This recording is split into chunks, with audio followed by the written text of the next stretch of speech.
What's up everybody, welcome to another video. Today I'm trying out for the first time the Kilimanjaro watercolor paper journal. Now I know you might be thinking, Emily, you have so many watercolor journals. Why do you need another one? Well, truthfully, I've heard really good things about this watercolor journal and I was feeling a little bit of FOMO and I've never tried this paper before. So we're gonna test it out today and do an actual painting in the watercolor journal. I'm also using some paints that I'm not super familiar with, so this will be a double whammy here. These are the Michael Harding paint colors that I purchased earlier this year. I have 18 different colors. I've already tried out the Lapis Lazuli, this very special pigment. You can check out this video if you want to know more about that after watching this. To test out this journal, I thought it would be super fun to try and paint a master copy of Johannes Vermeer's Girl with the Pearl Earring. Now, of course, this painting was originally done in oil, so my watercolor version will definitely look a little bit different, but this is a powerful image. It's really well known, and I've always wanted to do a master copy of it, so that's what we're going to do today. The Kilimanjaro watercolor journal comes in a bunch of different sizes from Cheap Joe's. This one is currently just $27.79, so it's under $30 for this 10 sheets of high quality cotton watercolor paper.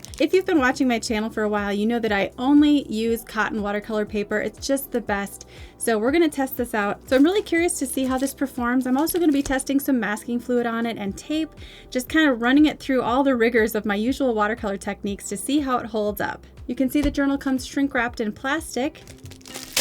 Well, in my eagerness to open it, I accidentally ripped it a little bit. Whoops. Okay, it says, chronicle your journey artistically. I love that. Each 140-pound paint book includes 20 sketching sheets mingled with 20 sheets of 140-pound Kilimanjaro that is excellent for watercolor, collage, acrylic, pen, ink, graphite, and markers. The 300-pound paint book has 10 sheets of each.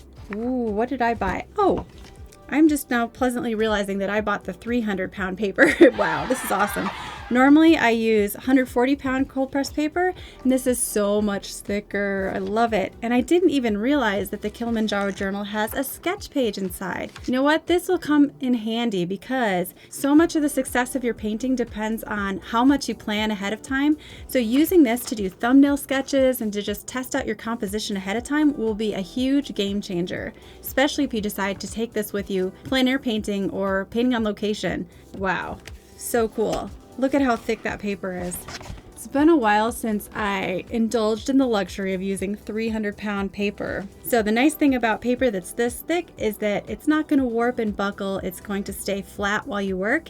And I love to use lots of wet techniques, so this is perfect. All right, let's get the sketch on and we'll start our painting. All right, I've taped off my watercolor journal, so it's about an 8 by 10 inch size now, and I just love the look of pretty borders when I'm all finished. And this will help me see how the paper responds to tape. And now we're going to take some masking fluid and actually protect a couple of little white areas like the shine on the pearl earring and the highlights in the eyes and the tiny little corner of the lip where there's a little highlight there. I just want to see how the paper does with masking fluid.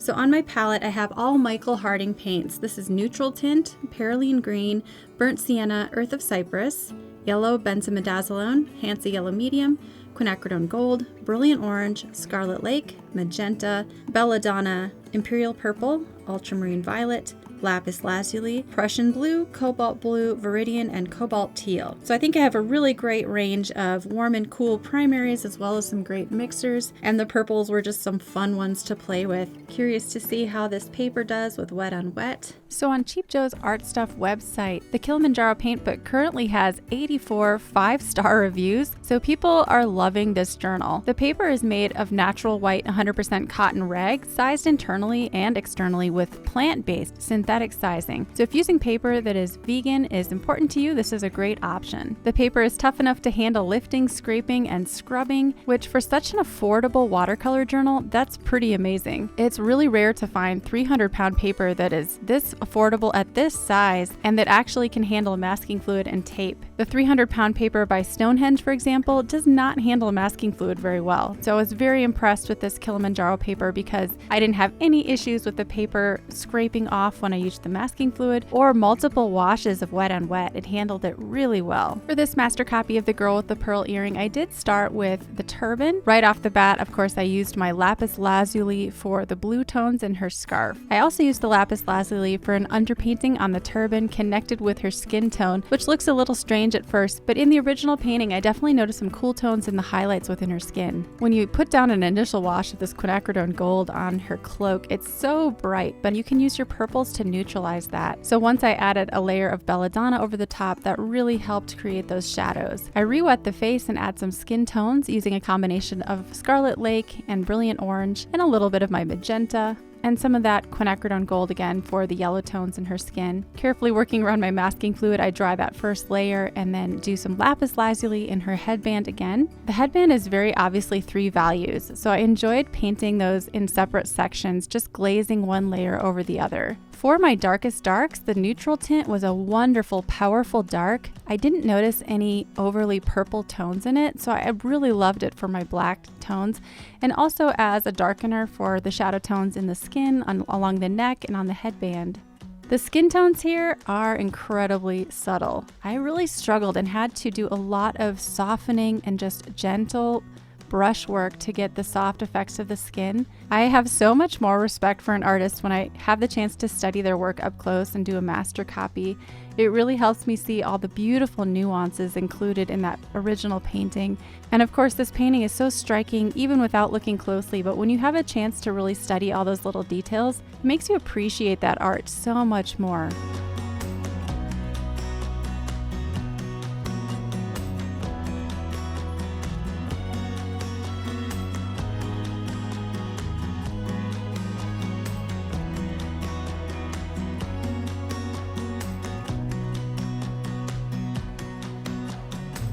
For the lips, I mostly used my Scarlet Lake. Michael Harding's version of this color is absolutely brilliant. It's so powerful. In fact, you have to water it down quite a bit to get the correct values for those lips.